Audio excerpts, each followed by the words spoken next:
Gold trusted gold buyers మీరు తాకట్టు పెట్టిన బంగారాన్ని విడిపించి ఈ రోజు ఉన్న మార్కెట్ ధరకు కొనబడను.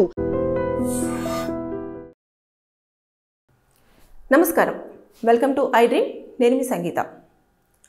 చేవేళ్ళ దగ్గర జరిగిన ఈ బస్ యాక్సిడెంట్ ఏదైతే ఓవర్లోడ్తో వస్తున్న టిప్పర్ లారీ, కంకర టిప్పర్ లారీ యాక్సిడెంట్, దానిపైన పోలీసులు ఎలా ఇన్వెస్టిగేషన్ చేస్తారు అనే దానిపైన మనం ఒక్కసారి మాట్లాడితే, ముందుగా బస్సు తాండూరు బస్ స్టాప్ దగ్గర నుంచి వెళ్ళి ఎన్ని గంటలకు ప్రయాణం చేసింది, ఎక్కడెక్కడ స్టాప్లు ఉన్నాయి, ఎవరెవరిని ఎక్కించుకుంది, దాని తర్వాత నెక్స్ట్ అలా చూసుకుంటూ వచ్చిన తర్వాత అక్కడికి రాగానే మనం చూస్తూ ఉంటే ఆ వేళ ఎక్కడ కూడా సీసీ కెమెరా ఫుటేజ్ అనేది ఉండదు. అయితే ఇప్పుడు వాళ్ళు ఇన్వెస్టిగేషన్ చేద్దాము అన్నా కూడా ఏదైతే టిప్పర్ లారీ డ్రైవరు, అదేవిధంగా ఇటు ఆర్టీసీ బస్ డ్రైవరు కూడా, అందులో ఉన్న వాళ్ళందరూ కూడా మరణించడం జరిగింది. సో ఇప్పుడు వాళ్ళకి ఇవన్నీ కూడా ఎలా చూస్తారు అంటే స్పీడ్ని క్యాలిక్యులేషన్ చేస్తారు ఒకటి. రెండోది వచ్చేసరికి ఒకవేళ యాక్సిడెంట్ జరిగేటప్పుడు ఆ కండిషన్స్ ఉంటాయి కదా, అంటే ఎలా అంటే ఇప్పుడు రెండు వెహికల్స్ కూడా ఎంత స్పీడ్తో అవి ఢీకొన్న తర్వాత ఏం జరిగింది అనే దానిపైన. అంతేకాకుండా ఉదయం పూట ఎవరైతే టిప్పర్ లారీ డ్రైవర్ కానివ్వండి, ఇటు డ్రైవర్ కానివ్వండి, ఏమైనా డ్రింక్ చేసి ఉన్నారా అన్నది కూడా ఇన్వెస్టిగేషన్ చేస్తారు కంపల్సరీ. అంటే అంత ఉదయం పూట తాగుతారా అని మీకు డౌట్ రావచ్చు. టిప్పర్ లారీ డ్రైవర్స్ అయితే వాళ్ళకు నిద్ర అనేది సరిగ్గా ఉండదు. కంటిన్యూస్గా వాళ్ళు డ్రైవ్ చేస్తూనే ఉంటారు. ఎక్కడెక్కడికో, ఇక్కడి నుంచి వెళ్ళి బెంగళూరు, కర్ణాటక, ఎటెటో ప్లేస్లకి హెవీ లోడ్ తోటి వెళ్తూనే ఉంటారు. వాళ్ళు కంటిన్యూగా ట్రావెల్ చేస్తూనే ఉంటారు. సో వాళ్ళకు నిద్ర అనేది సరిగ్గా ఉండదు.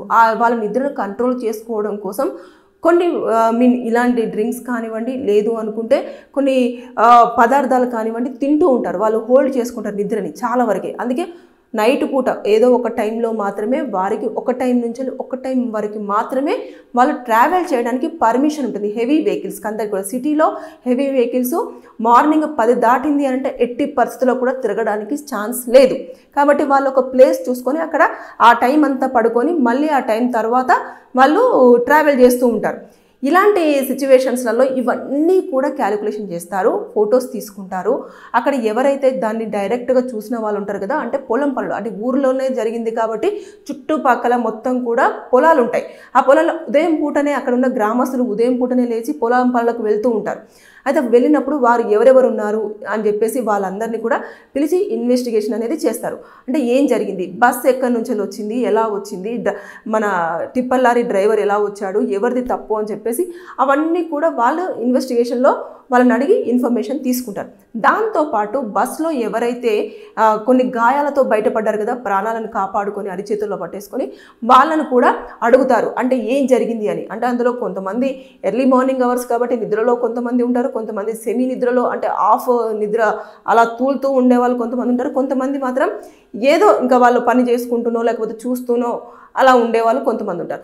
సో ఇవన్నింటిని దృష్టిలో పెట్టేసుకొని పోలీసులు మొత్తం కూడా ఇన్వెస్టిగేషన్ చేసి ఎవరిది తప్పు అన్నప్పుడు ఆ వెహికల్ నిజంగానే కంకర లోడ్తో వస్తున్న ఆ టిప్పర్ లారీ డ్రైవర్దే తప్పు అన్నప్పుడు ఆ వెహికల్ ఎవరి పేరు మీద ఉంది, అతను సొంత వెహికలా, లేదు అనుకుంటే ఎవరి వెహికల్ అయినా ఇతను డ్రైవర్గా నడుపుతున్నాడా, ఎవరైతే ఓనర్ ఉంటారో ఆ ఓనర్ని తీసుకుంటారు వాళ్ళ అండర్లోకి తీసేసుకొని అతన్ని కూడా అడగడం జరుగుతుంది. తర్వాత నెక్స్ట్ ఆ వెహికల్ యొక్క నెంబర్ను మొత్తం కూడా సెర్చ్ చేసి ఇదివరకు ఎంత స్పీడ్తో వెళ్ళింది, ఏంటిది, ఓవర్ స్పీడ్ ఉందా లేదా, ఈ డ్రైవర్ నిజంగానే సాఫ్ట్గా వెళ్తున్నాడా లేదంటే ఈ టైంలోనే ఇలా జరిగిందా అని చెప్పేసి అటు నుంచి మొత్తం పూర్తి ఇన్వెస్టిగేషన్ అంతా అక్కడ తీసుకుంటారు.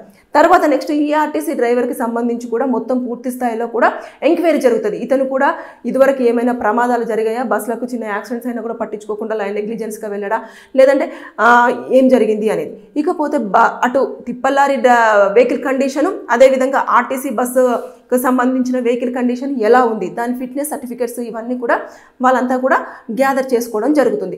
అంటే ఇన్ని రకాలుగా ఫొటోసు, వీడియోసు, స్టేట్మెంట్స్ తర్వాత అన్నీ తీసుకొని అప్పుడు దీని మీద ఎవరిది తప్పిదం అనేది చాలా క్లియర్. అంటే మనము ఊరికేనే గబాల్నా ఇప్పుడు టిప్పర్ లారీ డ్రైవర్ ఓవర్ స్పీడ్తో వచ్చాడు, ఓవర్టేక్ చేయబోయి బస్ మీద పడ్డాడు అని చెప్పేసి అంటారు. పడుండొచ్చు. కానీ అక్కడ సిచ్యువేషన్ గుంతలు అంటున్నారు.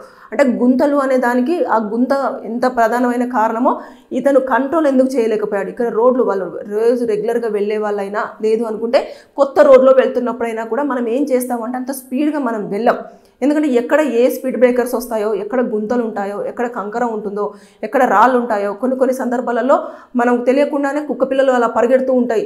ఇలాంటివన్నీ చోటు చేసుకుంటాయి. కాబట్టి చాలామంది ఒక స్పీడ్ లిమిట్ని మెయింటైన్ చేస్తూ ఉంటారు. అలా కాకుండా ఓవర్ స్పీడ్తో వెళ్ళారు అని అంటే ఎందుకని వెళ్ళారు అనేది కూడా ఇవన్నీ ప్రతిదీ కూడా ఈరోజు జరిగిన ప్రమాదానికి సంబంధించిన దానిలలో ఎవిడెన్స్గానే మారబోతుంది. కంపల్సరీగా ప్రతిదీ వాళ్ళు స్టేట్మెంట్లో రికార్డ్ చేసుకుంటారు. రికార్డ్ చేసుకున్న తర్వాత ఒకవేళ రోడ్డుదే ప్రమాదం జరిగింది అనుకున్నప్పుడు ఎవరైతే జిహెచ్ఎంసీ అధికారులు ఉంటారో ఆ రోడ్ని ఎందుకు పూడ్చలేదు అనే దానికోసం అని చెప్పేసి వాళ్ళని ఎక్స్ప్లెనేషన్ కోరుతూ ఒక నోటీసులు సర్వ్ చేయడం జరుగుతుంది. అంటే కోర్టు దాకా వెళ్తుంది. ఇది వెళ్లకుండానైతే ఉండే ప్రసక్తి లేదు. పెద్ద స్థాయిలో ప్రమాదం జరిగింది కాబట్టి వెళ్తుంది. వారికి ఖచ్చితంగా ఎందుకని మీకు ఇది ఇన్ఫర్మేషన్ లేదా, ఎప్పటికప్పుడు చూస్తూ ఉంటాం మనం రోడ్డు మీద వాళ్ళు చూస్తూ ఉంటారు. అంటే గుంతలు ఎక్కడున్నాయి ఏంటిదని చెప్పేసి పూడ్చేవాళ్ళు. అది నిజంగానే పూడ్చలేదా, మీ దృష్టికి రాలేదా, ఇవన్నీ కూడా అక్కడ మరి ఎన్నో సంవత్సరాల నుంచి కూడా ఇలాంటి ప్రాబ్లం జరుగుతుంది, ప్రాణాలు పోతున్నాయి అన్నా కూడా మీరు పట్టించుకోలేదా. ఎందుకంటే ఇప్పుడు వస్తున్న స్టేట్మెంట్స్ ప్రతిదీ కూడా పోలీసులకు చాలా కీలకంగానే మారే అవకాశాలు ఉన్నాయి.